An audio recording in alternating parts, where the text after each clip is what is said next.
ជំរាបសួរអ្នកទាំងអស់គ្នាតាមហូបបកល្ហុងជាមួយខ្ញុំអីចុងខែ3និងដើមខែ4នេះខ្ញុំបានហូបបកល្ហុងឡើង3ដងទៅហើយបានហូបជាមួយនឹងកញ្ញោមជ្រូកនិងសាច់មាន់ហើយថ្ងៃនេះខ្ញុំក៏បកល្ហុងហូបជាមួយនឹងបាយធម្មតាទេបកបង្ហាញខ្ញុំការអរគុណដល់បងមេត្តាផងដែលគាត់បានឲ្យល្ហុងមកខ្ញុំល្ហុងមួយនេះខ្ញុំហូប3 4ពេលហើយនៅទុកអាស្ងោទៀតណោះគ្រឿងបកល្ហុងខ្ញុំនិយាយពីងាយណាស់មានខ្ទឹមក្រហមកាពឹសក្រៀមខ្ទឹមសម្ទេសក្រៀមប៉េងប៉ោះហើយខ្ញុំដាក់ស្ករសនិងប៊ីចេងបើបងប្អូនអត់ហូបប៊ីចេងមិនបាច់ដាក់ក៏បានដែរបកធម្មតាទៅក៏ពិតក៏ឆ្ងាញ់ដូចតែគ្នាដែរគឺបានពឹសក្រៀមយកតែខ្ញុំចូលគ្នាអញ្ចេះទៅអ្នកដាក់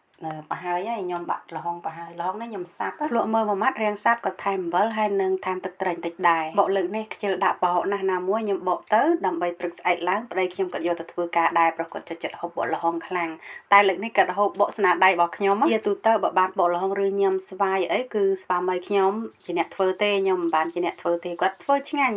ចាំមើលទៅផ្ទះអីទៅលេងស្រុកកំណើតណាខ្ញុំនឹងឲ្យប្តីខ្ញុំគាត់បកល្ហុងរួចហើយខ្ញុំប្របួលអ្នកទាំងអស់គ្នាមកហូបហើយបកល្ហុងលើកនេះរាងចំណាប់ចំនួនដែរដាក់សត្វតពគាក្រៀមថែមទៀតណនេះអាហារថ្ងៃត្រង់របស់ខ្ញុំមានម្ហូបឡើង3មកធ្វើការរកប្រាក់គេហូបទៅប្រមុខទេតែខ្ញុំវិញនៅផ្ទះទេតែហូបឡើង3មកបងប្អូនហូបបាយជាមួយខ្ញុំអរគុណច្រើនជម្រាបលា